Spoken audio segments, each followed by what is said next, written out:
go into the rear yard, I'm going to look for amenities. Does the property have a patio or a patio cover?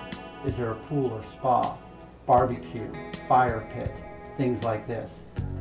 If they exist, I'll take a photo of them. I'm also looking to see what the property backs to. Does it back to a canyon or an upslope? Does it back to water? Does it back to a busy street? Now, these are all things I'm taking note of. Is there a view? If so, I'll be taking a photo of that. At some point, I'll take a photo of the rear of the home as well. Then I'll continue with my measuring. I will measure the back of the home, work my way around the sides if I can, and to the front, and I will continue until I measure the entire home. For living area, we measure the exterior perimeter. Other things that the appraiser looks for in the home are code compliance items and health and safety hazards.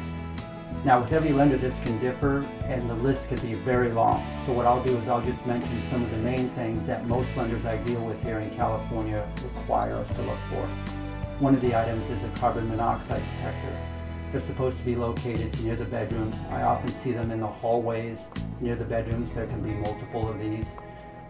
That is a California law that they are required now.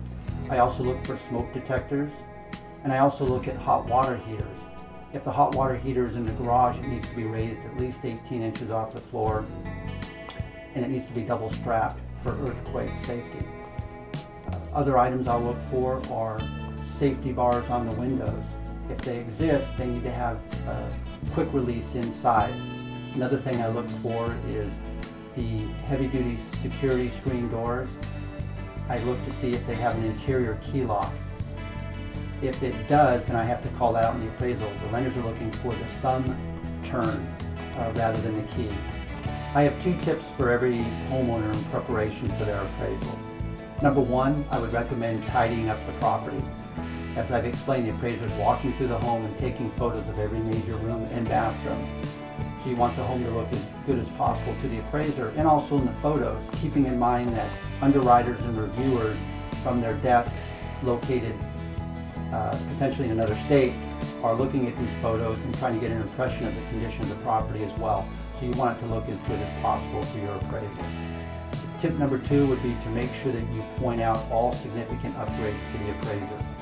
So the big ticket items really are the kitchen, the bathrooms, roof, windows, flooring. I would make sure that the appraiser is aware of all those significant upgrades so they can include them in your appraisal and your value. Thank you for watching my video. I hope you found it useful. Please feel free to call if I can be of service.